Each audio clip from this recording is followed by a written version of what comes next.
So to get into the spirit of reviewing Paul, I decided that I'd make a space shuttle in ceramics class. While I think it's a space shuttle, of course my off-the-wall friends have to call it a...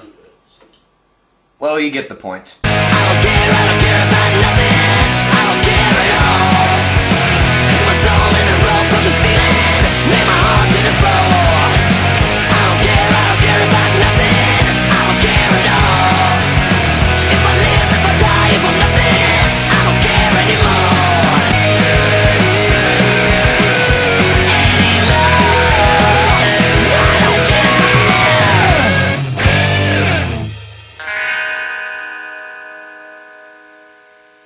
Paul centers on two Britain comic geeks played by Simon Pegg and Nick Frost, who I adore from the film Shaun of the Dead and Hot Fuzz, two of the best comedies I have ever seen in the past decade. They are visiting America for the first time as it tinted. They go to Comic-Con San Diego, which is where I'll be going to this year, of course.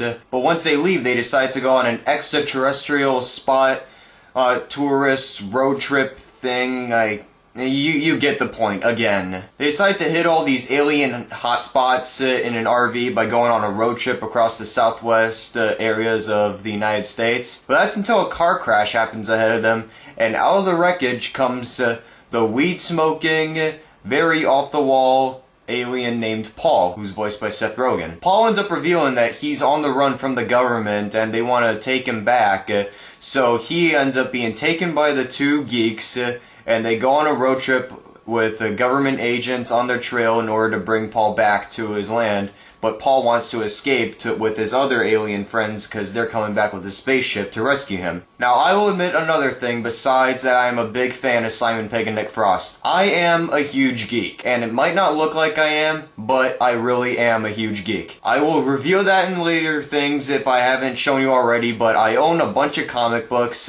I always look up stuff revolving around comic books. I pay a lot of attention to sci-fi stuff, and this movie's got chock full of it. This movie is very funny, but nowhere as funny as Shaun of the Dead or Hot Fuzz was. Out of the three collaborations now that Simon Pegg and Nick Frost have done with each other on feature films, this one is the weakest. There are parts which the film just feels kind of disjointed, like there are times which it doesn't really know what it wants to be. It's hinted at first that it kind of wants to be a bromance film between Simon Pegg and Nick Frost, but then when Paul shows up, the film doesn't really know where it wants to go, in which it will switch in between bromance between the two, and then with the alien and one of them, then Kristen Wiig comes along and it kind of switches up between them. Then it starts turning into an action film at some points. Like, it just feels kind of all over the place in some scenes. Like, it seems that the director just doesn't quite know what direction to take this film in completely because it jumps around in so many scenes. Don't get too iffy with what I just said because that was just my only really small complaint with the film, but let's get on with the good. Now, I can highly respect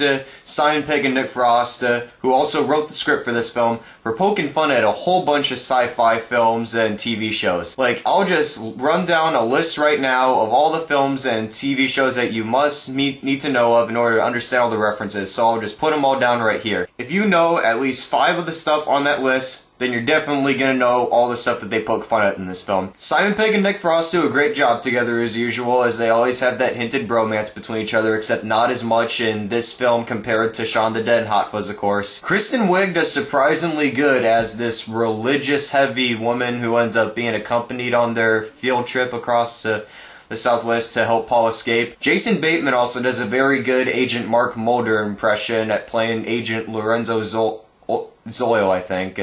Yeah, that's right, Lorenzo Zoil, as he's trying to get Paul back. Truglio and Bill Hader, I thought, were kind of underused of their full comedy potential. Like, those two were pretty funny in some scenes, just I've seen them funnier in other stuff. And Jane Lynch also turns up in a short role. Once again, not a lot to work with, but she does alright with the stuff she's given. But Seth Rogen is awesome as Paul. I mean, it's basically him playing himself, cussing, smoking pot, doing a lot of inappropriate things, of course. I'm fine with that, though. I know a lot of people get sick of this guy real easily, but I really thought that he was the best part of this film. Like, once Paul shows up, that's where the movie just really takes off. There are some parts which it's very well directed by Greg Mottola, who also directed Superbad and worked with several of the other actors who were in this film, being Bill Hader, Truglio, and Seth Rogen. He worked with them in Superbad, of course. He does a good job shooting the film. I think there's a lot of great wide shots in it, and it's well edited in some scenes, just once again, I just feel like there's some scenes in which he just doesn't really know the full direction to take this film, because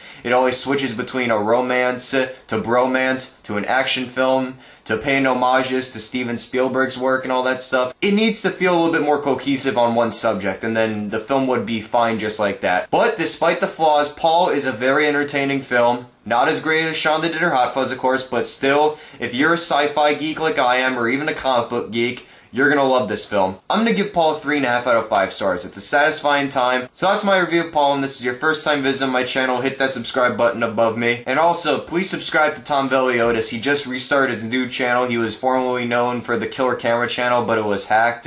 Damn you, you hacker. Anyway, thanks for watching my review. In the meantime, I'm Tyler from Cali Critic Reviews. Subscribe to The Unknown Underdogs, where this review can also be seen, and I'll see you guys later.